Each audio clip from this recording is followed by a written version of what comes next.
Welcome, everyone. We're going to get started with today's webinar. I'm Allison LaForgia, the managing editor of the content studio at HousingWire.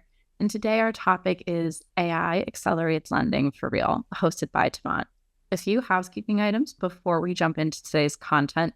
This is an interactive webinar. We will be having a Q&A towards the end of the webinar, so submit questions for the panelists at any time by clicking on the Q&A icon at the bottom of your screen. We'll also be keeping an eye on the chat, so feel free to drop your questions there as well. HousingWire will be sending out the webinar recording with a copy of the deck to all registrants early next week.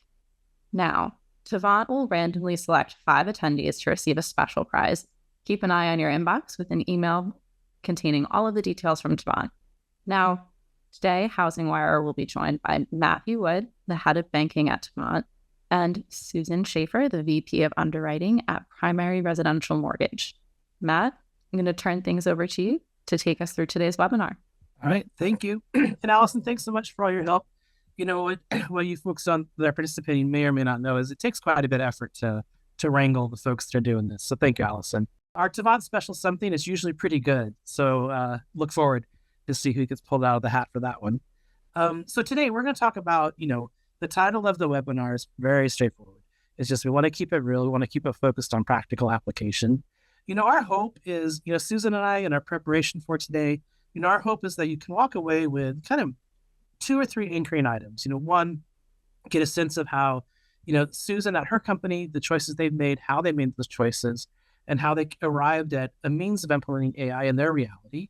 2, I want you to walk away with a sense of, okay, what are the various uses? If we were to kind of bucket the uses of AI in mortgage, what do those look like? What are some examples? I want you to be able to kind of go back to work at your desk and say, okay, let's try this one thing.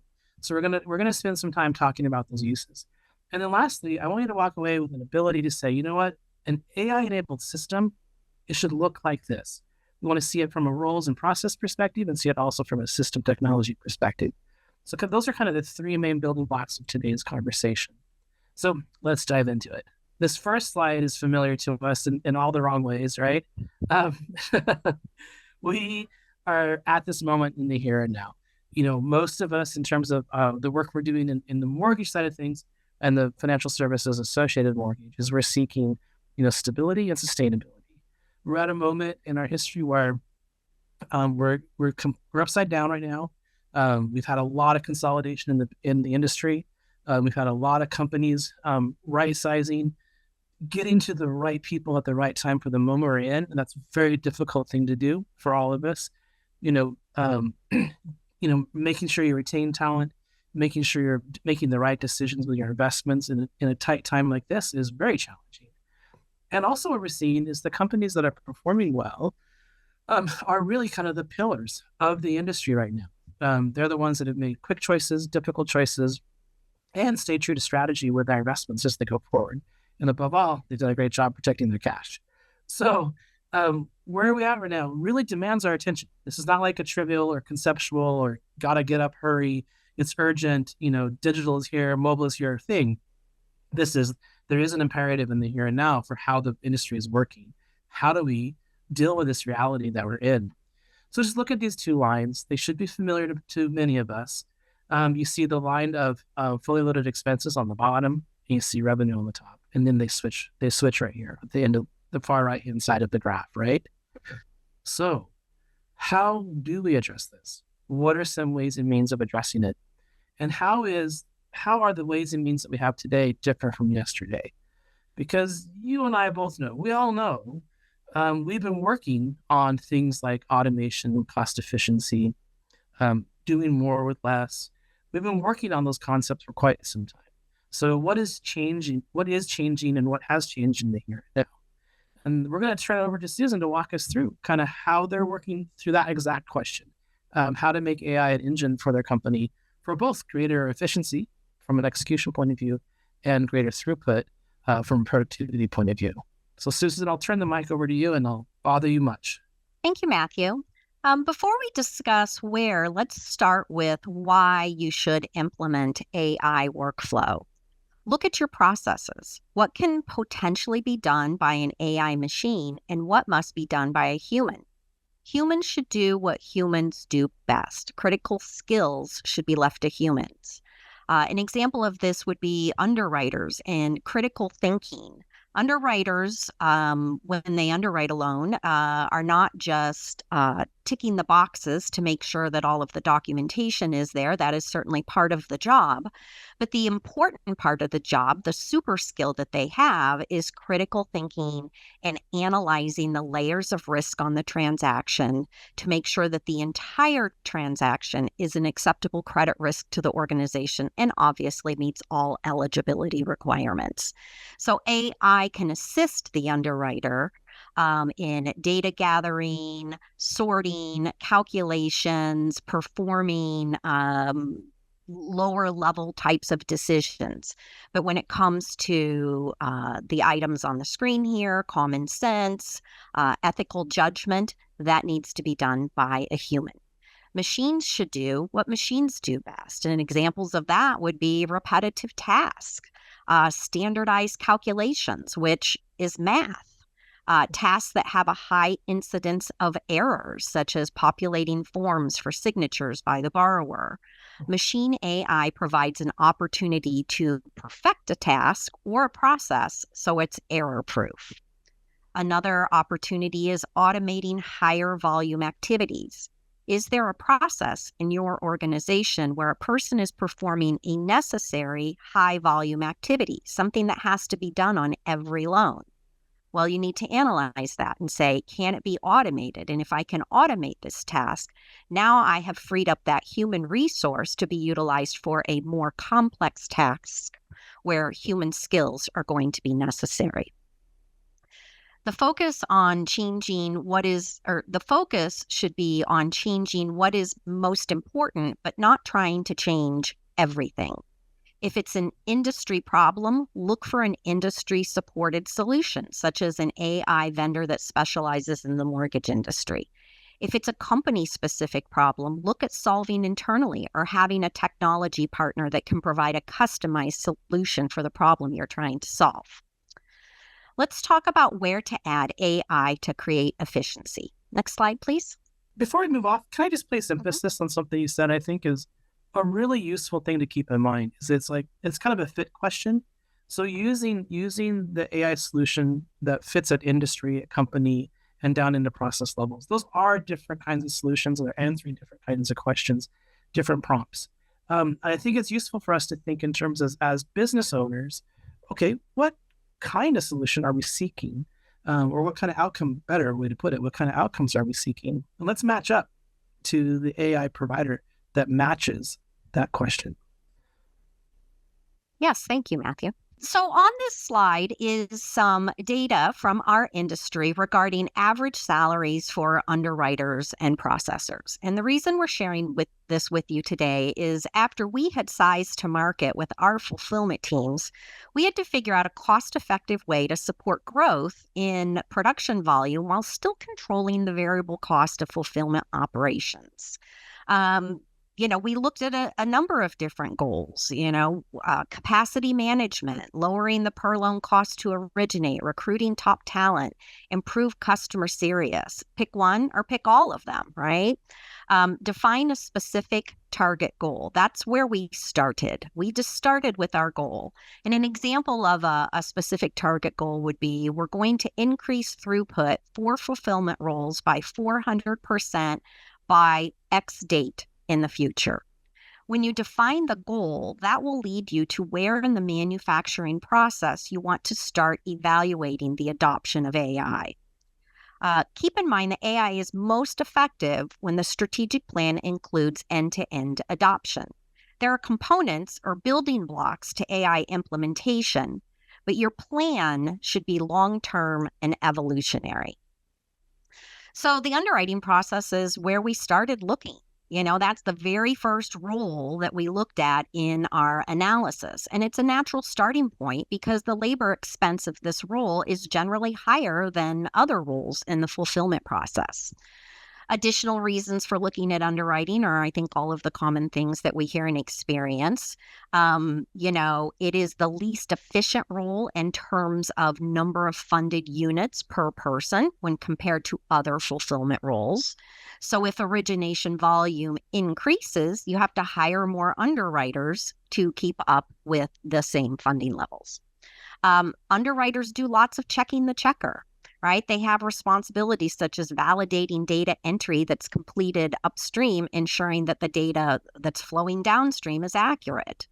That last item was instrumental in our evaluation of an AI solution. Why are we using the underwriting rule with the highest labor cost to validate most, if not all, of the work completed earlier in the manufacturing process?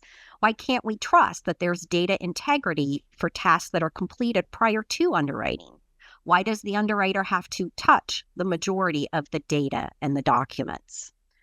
The more we researched AI opportunities, generative AI, machine learning AI, large language model AI, it became clear that the goal should not be to create capacity in underwriting to manage variable cost. Rather, the increase in underwriting capacity was a secondary benefit. The significant ROI opportunity was in utilizing AI workflow automation in the processing role. Our industry has a standard processor to underwriter ratio of 2-1. While the average labor cost for an underwriting role is higher than a processing role per the data shown on the slide. If the ratio is 2-1, 2 processors for 1 underwriter to generate the same level of funded volume, then the expense or cost to fund more loans per underwriter is going to be the cost of a processor times 2, because you need 2 underwriters to generate enough volume for 2 processors to generate enough volume for 1 underwriter. If hiring more underwriters is the planned response to an increase in volume, then more processors will need to be hired at twice the pace and 172% the cost of hiring 1 underwriter. If we focus on improving processing workflow, it actually has more impact on reducing the per loan origination cost. So let's look at some additional benefits. Next slide, please. Hey, one comment for some of us or all of us, we've talked about, hey, we need to be more efficient. Hey, we have these goals, we have these aspirations.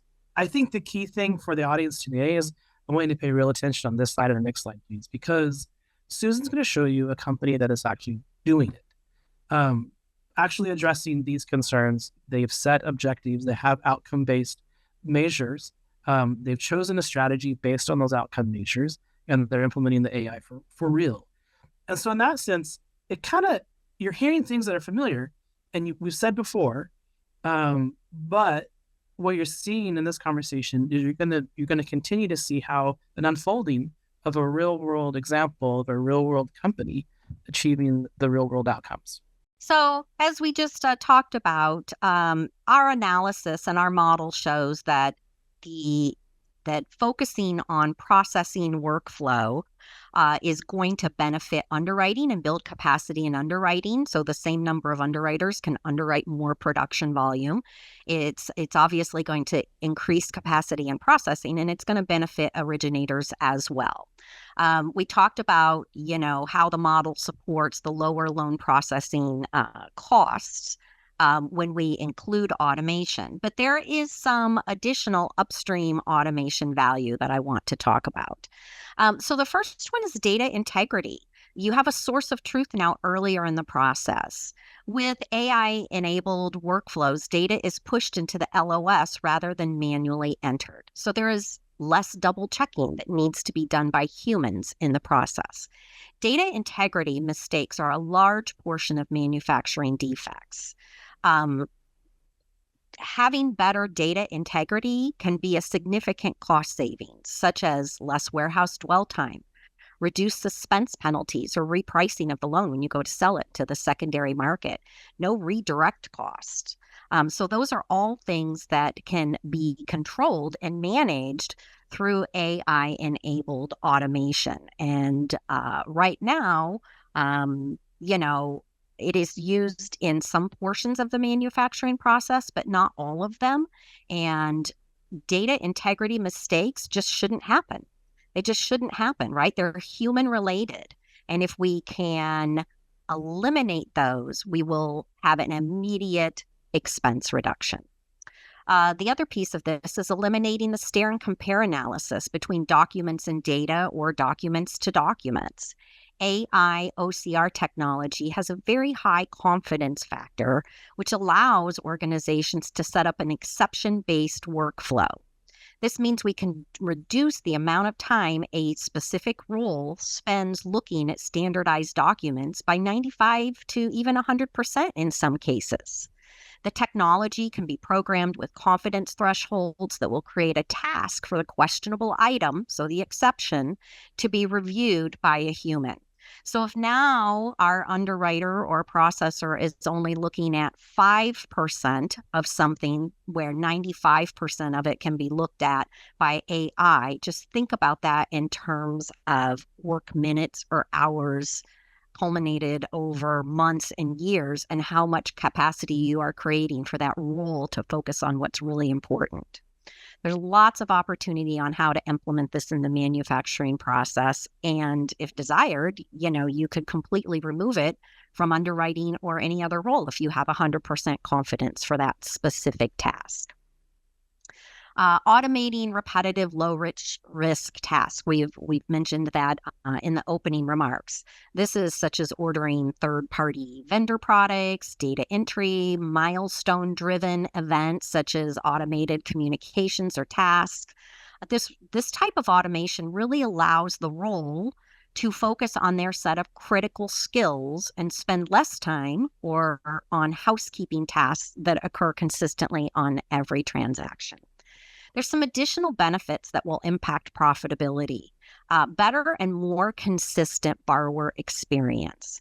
Use of AI will result in consistent, standardized communications and real-time status updates. How great would it be to have a list of conditions available before the loan has been submitted to underwriting? That is a reality with customized AI workflow and leveraging the data integrations with Fannie Mae and Freddie Mac.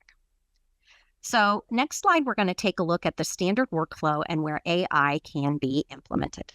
Okay, so this is a standard manufacturing process. I don't think there's anything on here that is going to be a surprise to anyone. It's origination, onboarding, loan processing, underwriting, all the way through to closing. So the first thing that I notice in this slide is the reiteration of the workflow cycle between processing and underwriting, frequently referred to in our industry as file touches.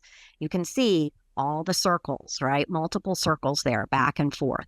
The goal of AI implementation is to reduce the number of times the loan must flow through that cycle. So where do we start with the how of implementing AI-enabled workflows? Where can AI live from a role perspective rather than a task perspective? Task perspectives needs to be considered, but for us, we ended up looking at it from a role basis. And then once we identified that, then we broke it down into task. So under loan originated, running AUS at time of origination is the norm. But what if the AUS was AI enabled and can produce a set of conditions not only based on the AUS findings, but customized to include conditions specific to missing documentation or information from the application? No need to wait for your processor or underwriter to review the documentation and tell you that you don't have a 2-year work history, right? The LOA and processing functions. Automation is very beneficial in indexing and labeling of documents, automating disclosures, and automating vendor orders. I want to take a moment here and talk about a very specific type of vendor order, which is income and employment verification. So VOIE, in verification of income and employment. This is a huge opportunity for AI-enabled workflow. The income AI engine can begin as soon as the income documentation is received, and it can review even if it's partial income documentation.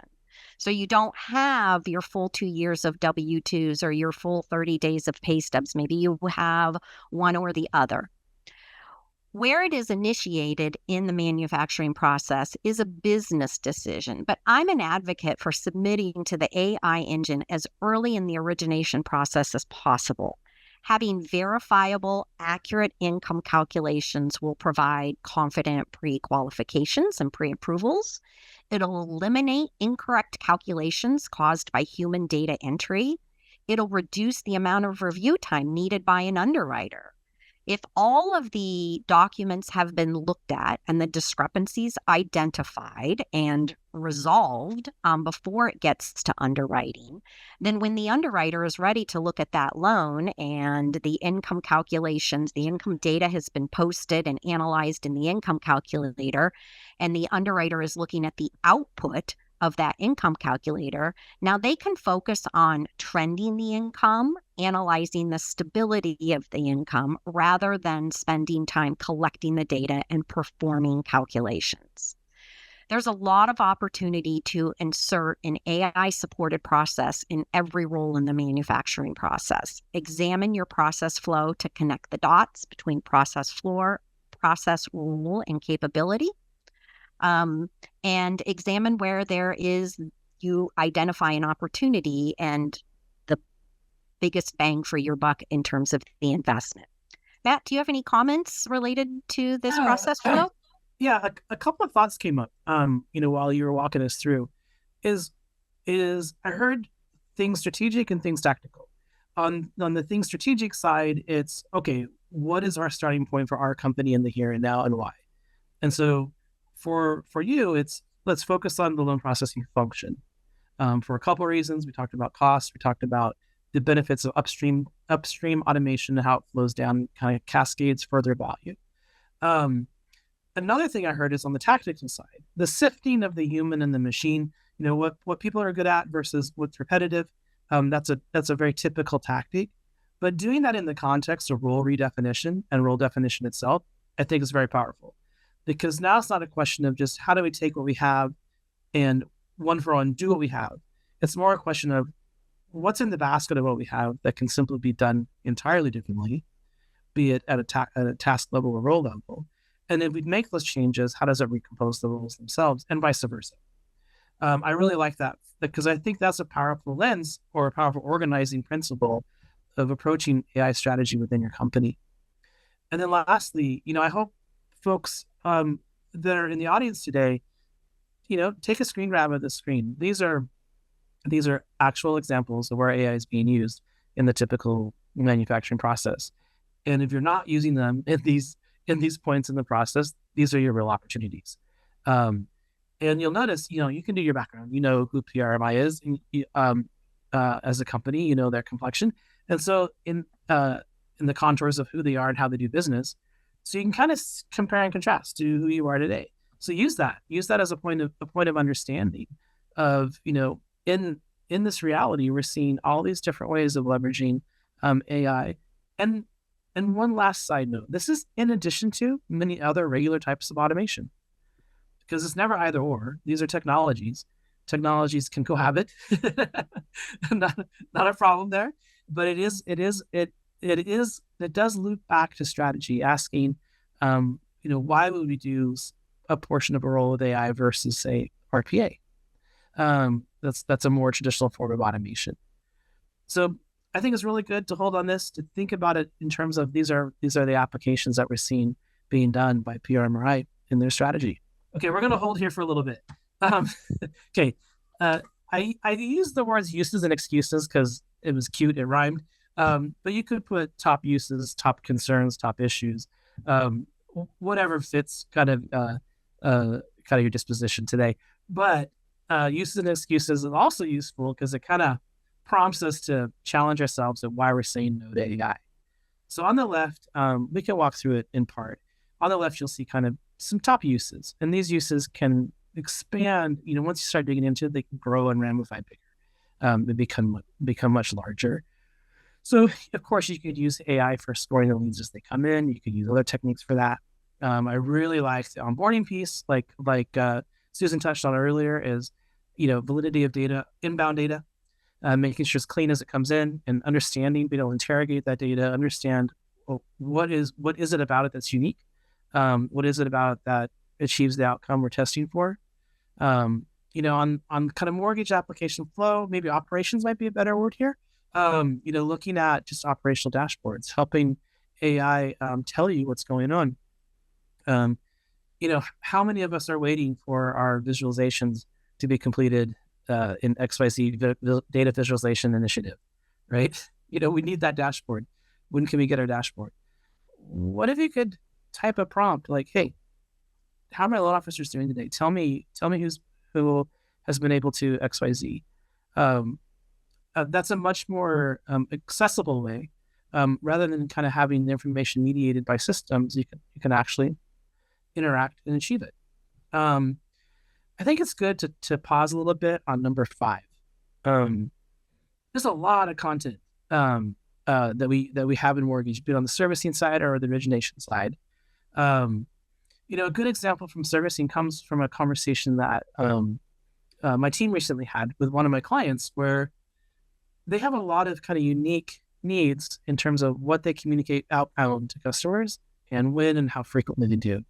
And quite often they're needing to, because they work with a lot of first-time home buyers, they need to do a lot of teaching along the way. And so composing these explanatory emails, any smart human will grab the last one and kind of redo it and send it off again. But at the same time, making it more rich and making it easy for all folks that are communicating outward to customers to generate really good, high-quality content is so much more attainable through AI. It's like, hey, I need an explanation of DTI. Can you send an explanation of DTI? Please write it up. Summarize what's most important. Summarize what you can do as a customer to improve your DTI. That's a very clear and attainable prompt from a content generation point of view that you could use. And you're like, oh, well, is it going to be good enough? Well, yeah, you're going to read it before it sends out.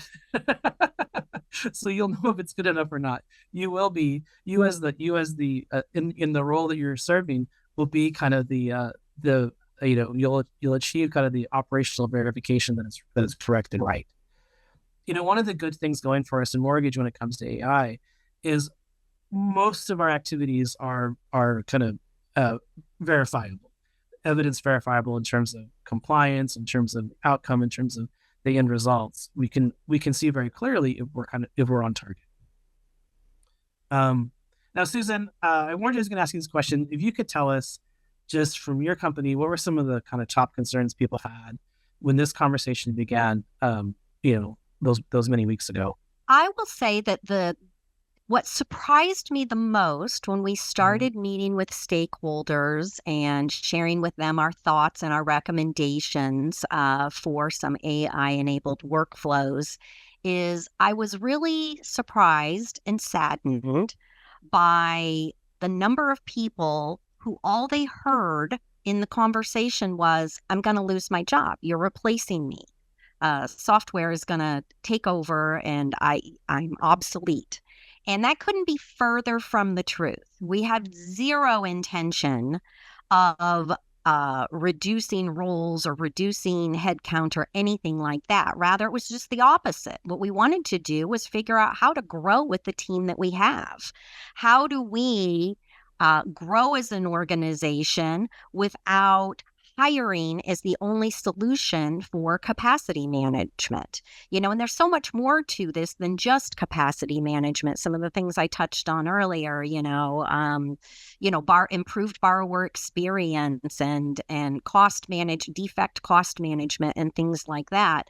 But I was just surprised. And I think that people are intimidated when they hear the term AI. They don't understand it. And it's a really big description and a really big topic. And I think that that's why people initially feel that way. But we were able to, manage through that very, very quickly and get everybody focused on what we were trying to accomplish. But I was just so surprised how many people felt threatened by the conversation.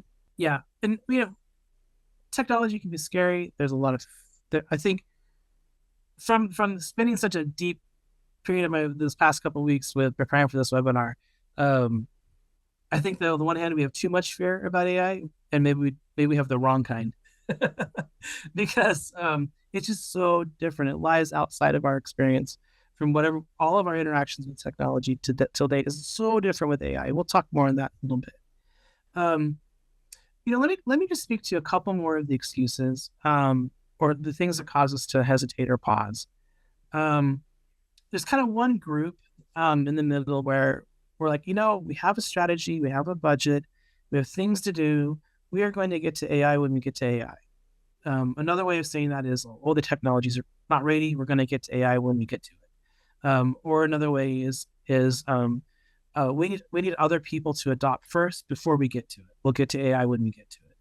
The challenge there is, unlike our famous catchphrases, digital, mobile, microservices, data lakes, unlike all of those catchphrases, it is staggering how quickly it's changing.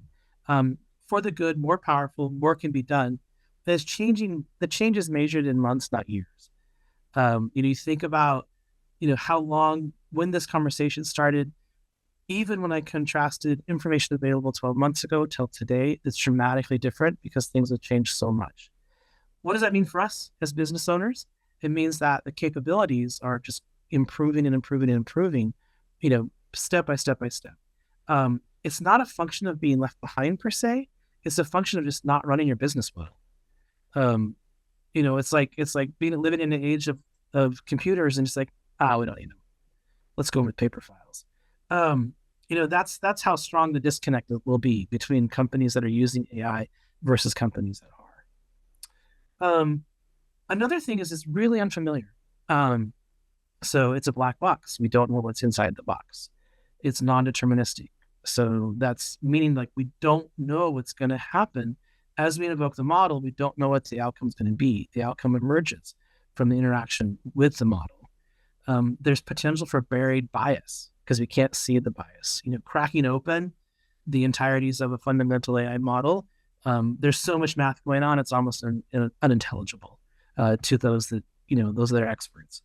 And so what I understand from kind of reading and listening to those experts is there's some amazing discoveries happening about all this amazing, this I don't know what to call it. It's like the heat of the sun just burning away, and it's all there.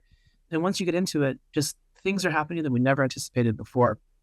What it means to become more intelligent as a system. A couple other blockers, and I'll move on. Is like, do we have enough data? We're a small company. How could we ever do this? The interesting thing is, I was talking to one of our team members who used to do document training on older models of OCR, where a given document would require hundreds of versions to train. You can get equal training off of tens. So yeah, it's actually making it easier and more attainable for certain kinds of AI applications. Also, the approach to data and how we make data private, how we keep it out of the public domain, how we work inside the boundaries of our organization versus on the boundaries of our organization. These are all kind of key aspects of managing your AI implementation correctly. So I'm going to bump forward. I guess let me ask you one question as an audience. Okay. So GSE selling guides. Okay. We all have them. We all use them. Right. How many of you, and if you can't answer, but I want you to answer for yourself, and your answer should be yes. If it's no, we need to think. How many of you have used AI to just simply upload a private large language model, as a persona, ask a question, as an underwriter, as a loan processor, take the answer that you get back from that language model and then apply it in your workflow? So many, many companies have already done this. It doesn't take an IT force. It's something that you or two of you could do. And this is a really good, tangible way of experiencing how a model works and how to do it in a way that's safe and sane and private and controlled and compliant. This is a good way to dip your toe in the water. If you haven't done it, do it. If you want help doing it, ask us. We'll help you do it. But more importantly, we want you to figure it out on your own. This is an opportunity for you to augur it out yourself. Because in that effort, you're going to become familiar with how the approach works, kind of the boundaries of the approach, the way you need to kind of shape the interaction to get the outcomes that you're looking for, or at least get the reliable outcomes that you're seeking. So I do ask that question to you. Do it. It's a great experiment. It's minimal effort, minimal time, but at the same time, you'll get kind of maximum understanding from getting hands-on. All right. How's that for a lecture? Sorry. Okay. Here's kind of the third point I wanted you guys to walk away with today. We've talked about specific applications, and you'll get the slides so you don't have to memorize them. We talked about the application to AI from a process perspective.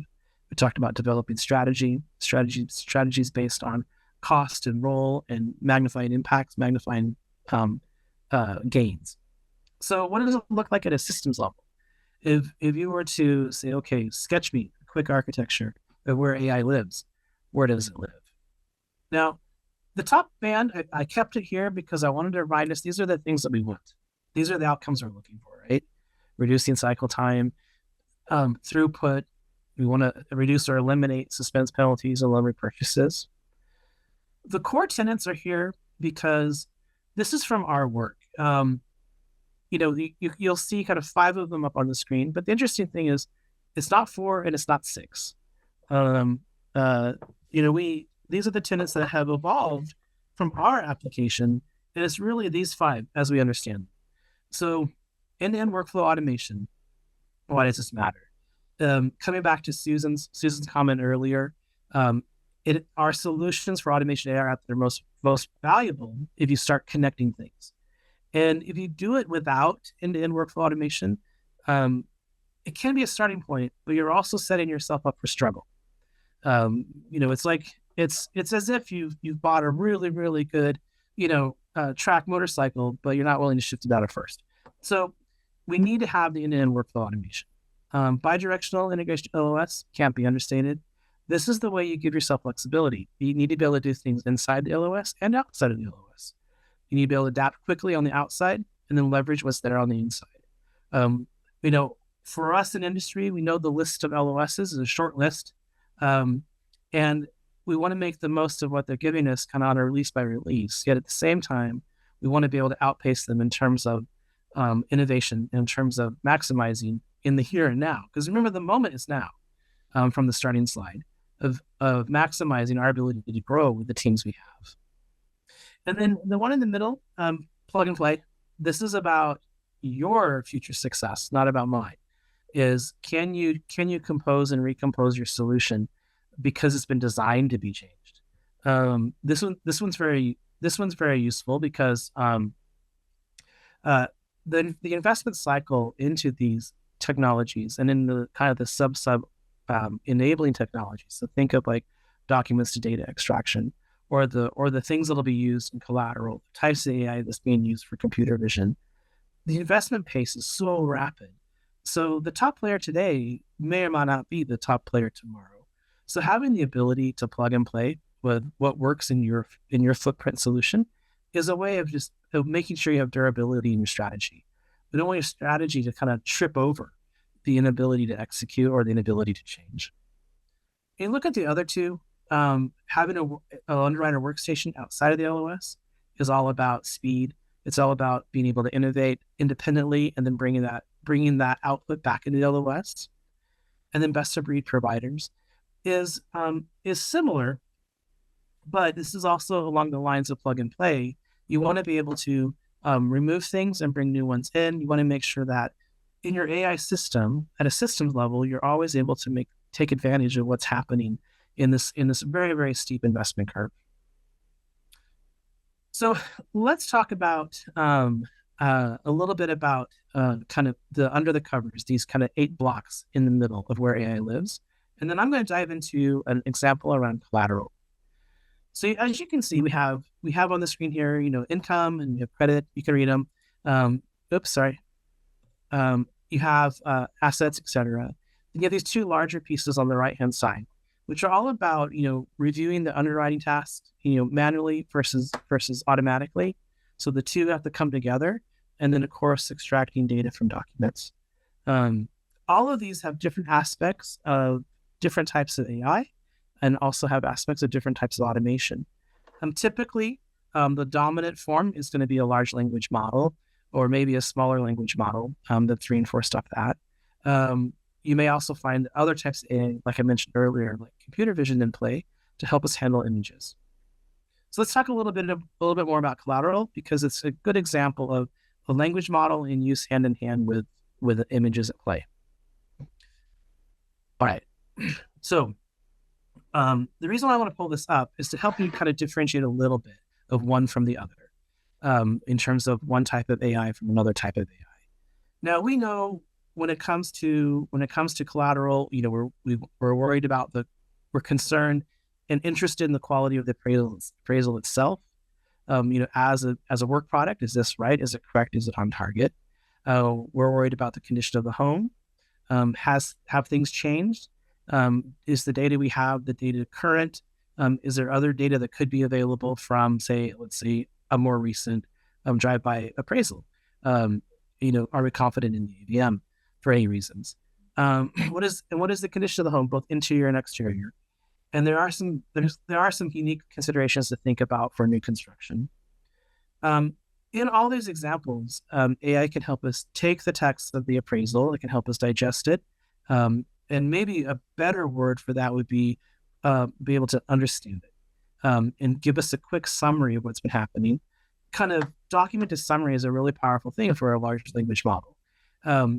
Again, working from the interior of data that you have and working from clean data from industry, you're able to set up and create a trained model that can consume an appraisal document and give you a quick summary. It can look for gaps. It can interrogate in terms of, is it biased for whatever reason? Is it accurate? Is it insufficient?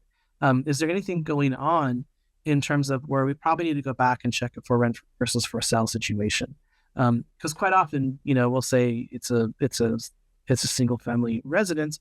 People in the market, when in fact it's an investor property.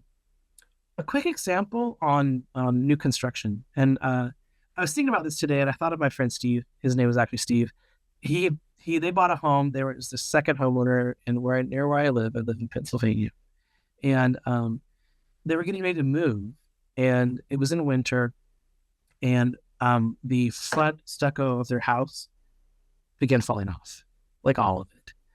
And so they went from having a house that was worth, about $800,000 to not much at all. Homeowners didn't cover it. It was a construction error. The error had been committed, 12 years ago. The general contractor was, not my problem, even though I built it. So it's kind of interesting because I do a lot of work with home builders, and it seems to me that this kind of scenario, one, is more likely to happen with a smaller builder because the larger builders have really good quality checks in place. And two, this kind of scenario can be easily governed by simple photographs of the construction site over time.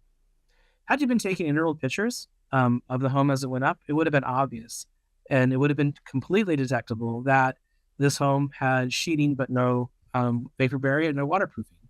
That's really what happened. And it doesn't take much to get to that detection. Wouldn't it be interesting if going forward, because remember, collateral is one of our key causes of loan repurchase, of course, after income. But wouldn't it be interesting that this kind of issues that pop up in a long cycle, a long action like a home build, can be just entirely prevented. We can detect them and prevent them. That'd be fantastic. It would have saved, friend Steve, a couple $100,000. It wasn't quite 200. It was like 160. And, but a lot of heartache, right? I mean, I don't have that in my pockets. Do you? So the reality is this is an application of a problem solving capability that has been just totally unanticipated, and that we could now use it to verify quality of collateral along the way. Not only at time when the appraisal document comes in, as we consume the document and the photographs from the document, but also along the way as a building's being created, or along the way as time passes in a given neighborhood. There's many things we could learn just by simply having time series photographs interpreted and detected by an AI. So kind of an interesting combination of text and visual. So is there any comments before I move on? I'm happy to plow forward. Just an overall comment, just in the Okay. evaluation of where AI opportunities might work for you. Look for technologies that are going to match up to your roles and your strategies for each stage of the loan life cycle. You will benefit from AI implementation no matter where it's adopted. So I encourage you to get on board with it. So we're kind of here at the end of our conversation. I wanted to touch on two things as we wrap up. Is one, OpenAI announced this week, Chat GTP 4.0, and the O stands for Omni, not O. And so Chat GPT 4.0 is a big jump forward in what it can do. So if you're working with the paid subscription of Chat GPT 4, the prior version, you would be working with a large language model that can produce you documents that were 80% of the time on par with a PhD writer. A little bit less for a journalist, way less for a scriptwriter or a novelist. But the interesting thing is, that's with version 4. Now we're at 4.0 for Omni, and things are getting even more interesting in terms of the ability and the capability to get close to human levels of accuracy or human levels of expression. And this is just going to keep happening, right? Every foundational AI company is moving very rapidly in the course of months. The versions and the types of versions, the technologies in the foundational models. This time next year, I'm sure we'll be talking about 5, maybe even something beyond 5. We'll be seeing new models from Anthropic. We'll see new models coming out from Google themselves. Google's kind of interesting because they have a couple of different flavors for different uses. They have Gemini, they have DeepMind. We'll see new models coming out from Meta. So we're going to be seeing a whole different magnitude of interaction happening over the coming months. Closing thought. So how do you make the most of AI? Okay. How do you do it? I've been seeing some questions coming through the chat window, and it seems to me that for our companies, we've touched on these aspects pretty well. I do want to say that successful AI comes from, co-intelligent humans, co-intelligent people, co-intelligent workers. What does that mean? It means artificial intelligence isn't a gumball machine, nor is a calculator. Artificial intelligence is something I can collaborate with and relate to. It works in concert with me. As I learn how to use AI, as you learn how to use AI, it'll work in concert with you. It becomes that co-intelligence. And that's not my term. I stole it from Ethan Malik. He has a really great book out. I highly recommend it. Go and look for interviews with him. He's really clear. He teaches well. He teaches at Wharton. But co-intelligence is a really great way of looking at it because it helps us get out of the mindset of kind of directive. I'll tell it, it will do, because that's not how AI works, right? I think also as companies, look for any kind of long repeated action, even if it's a multi-layered action, where person A has to do this, then person B has to do this, and person A has to do that other thing, then has to go to person C, and then back again. These are all great candidates for AI. Any long form action that happens within a mortgage is a great candidate. Before I move on to talking about ourselves, Susan, any comments from a company perspective you want to emphasize? Well, I just want to say that, this participating on this project has been very eye-opening for me. I was very intimidated by this topic. I had a really difficult time bridging the gap between automation and AI. I just thought AI was automation, but automation already existed.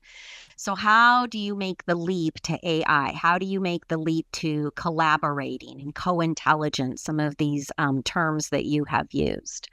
For me, I just didn't understand it and I didn't know where to begin to learn it. Fortunately, in my organization, we have a business technology leader who just kept making case after case about how we could use it in our business model. And I had to change my mindset. I mean, that's really when it happened, is when we started digging into it a little bit deeper and attending demonstrations and attending presentations like this one, that it really changed my mind to understand where the possibilities are, that they extend beyond just automating a repetitive task. I'm not an expert, and I still consider myself to be in the infancy stage of AI knowledge, as you well know from all the questions I've asked you. But don't let the lack of understanding or the lack of knowledge hold you back from investigating and investing in this. Don't be afraid. You can start small in your personal life. There's some examples on here on how to incorporate this in your personal life, maybe before branching out into your company. But if you want to investigate it for your business, then seek out information, ask a lot of questions, know your business so that you can find a solution that will work best for you. Thanks, Susan. Just a few quick closing remarks on kind of for ourselves. If you can look at the bottom 3 bullets, maybe read the top ones, but let's just touch on the bottom 3 real quick. So what do? How do you get the most out of AI for how AI is today? What I've learned is use a technique called chain of thought.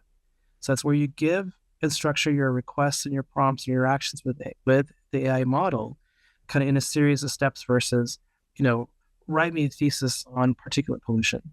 That's not going to work. But if you can break it down in what are the sources, what are the outlines, give me the summary, give me the paragraphs. Let's rewrite this paragraph. Here's 2 examples of things I like. Those are all ways that you can move step by step, chain of thought, to get better interactions and better kind of task-oriented outcomes from an AI model. Secondly, is a few shots.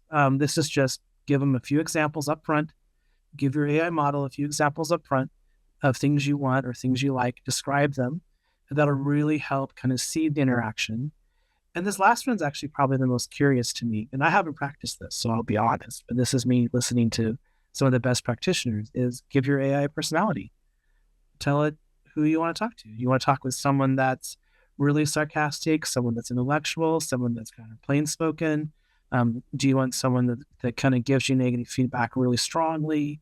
For me, when I was envisioning this, as I was listening to from a lesson on how to do this, given to grad students here at the University of Pennsylvania, it struck me that, the AI personality I need is someone of the mentors that I really like.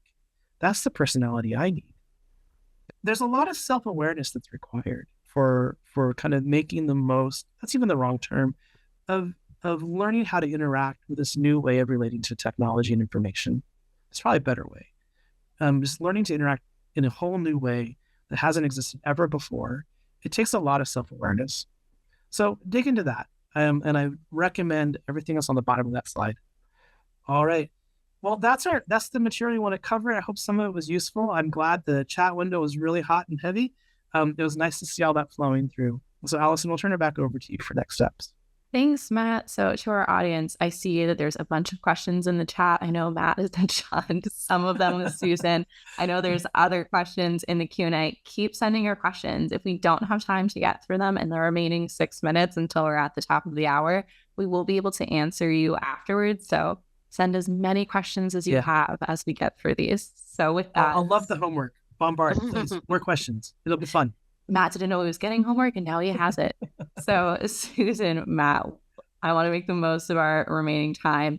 Thank you for sharing all of the insights that you did, but I'm going to jump right into Q&A here. Please. So first, what are some of the successful ways and means to manage regulatory concerns of AI in the mortgage origination space? Okay, I'll jump in first, and Susan, please add. I think I envision organizations of having boundaries. You kind of have the boundary of the organization. And first and foremost, if you're working with application of AI on the edge of your boundary or out or extending beyond your boundary, you're kind of in an area that's going to require it's going to engender more regulatory uncertainty. So like, for example, like, hey AI, pre-populate Matthew Wood's loan application with all of his personal data that you can find on the internet. You may want to steer clear of that one for now, right? But you can say, once everything's come inside the boundary of your organization, now you have kind of an outcome verifiable situation where you say, oh, is this data accurate? Let's look. So we talked about that with income. Or is this report complete? We talked about that with appraisal. Those are all really good ways of managing regulatory exposure, simply because you're working within your company. It's your private large language model. It's your data. Maybe you've incorporated some of the clean data from Freddie and Fannie, because the GSEs are getting ready to expose, all of their information on closed loans, all quality checked. Fabulous. You can use that. But now you have, controlled data, controlled circumstances, and outcome verifiable. That's the easiest way. And remember, the most direct applications of AI are like form fit for us. AI loves tasks. AI loves long form actions that it can interact with. And in that sense, within the boundaries of your organization, you'll succeed. Okay, what's another one? Susan, I see you nodding. Do you want to jump in? I just want to chime in and say that, it's the quality of the data that is going to give us assurance in a regulatory environment. And in our industry, our data is highly, highly regulated. There's an extensive vetting process and extensive securities and data security and all of these things. And if you think about the data that we're ingesting appraisal data, we're ingesting credit data, we're ingesting income and employment data, asset data, the data or the information that's being provided by the consumer, and it's all within a secure environment. So to use Matthew's term, if we stay within those boundaries, we shouldn't have any worries because we have confidence in the quality of the data that's being used in the models. Yeah. And just side note, every October we, Tavant, meet with CFPB, and in our last meeting with them, they expressed what we're also hearing from other federal agencies, which is they're more interested on quality of data, not really concerned about the model itself, and they're concerned about outcome verification. So that uncertainty of how the beast works is manageable as long as you can bookend it with those two criteria: high quality data and verifiable outcomes. I like that. High quality data with a good Q&A process at the end. All right. So Susan, this next question I have is for you. Could you tell us a little bit more about some of the real world AI challenges from PRMI? Absolutely. At the beginning, the topic is very broad. We've talked about that already in our comments. And to start, we really had to gain an understanding at the level of specific detail of what it can do and where to use it. And once we understood that a little bit more, which again, we gained that knowledge from research, investigation, talking to partners, talking to providers, then it really moved from the conceptual to the practical. An example would be OCR technology, extracting data from documents, looking at the discrepancies of many types, the ability to determine validity of the data, to generate intelligent questions to drive artificial intelligence solutions. So it's looking at data discrepancies and generating questions, maybe in the form of a task or something where a human now needs to go and look at it and say, well, we need to resolve this discrepancy. What does this discrepancy mean? Very interesting. And one quick question for each of you before we wrap up today. What is the weirdest thing you have learned about AI? Susan, let's start with you and then we'll go from this. That there's a lot of acronyms and I'm not sure what they all mean. Never a shortage of acronyms. And I didn't know, I didn't know that we could give personalities to the AI models. I equate that to, asking my navigation system to speak to me in an Australian accent. Yeah. For me, kind of, I was shocked that ChatGPT 4.0, same data, same questions, different times a year, had different levels of productivity. So in the springtime, it would actually give you better, more complete, more thorough answers, more variety of answers. And in December, it gives you less. And nobody knows why. And that leads into another weird thing is we don't actually know what's going on inside these things. And by and large, we're okay with that. But it is fascinating that these systems that do not learn like we learn through direct causality. The typical, I burned my hand got burned, that's a fire, don't touch it, right? That's not how it works, right? So it's all indirect. But even then, these systems are learning causality, which nobody ever thought they could. I mean, it is staggering. I mean, like, we're now beyond the worst and the best of sci-fi. We're now in an area that is truly, we're navigating into a whole different way of relating to understanding, knowledge, and intelligence.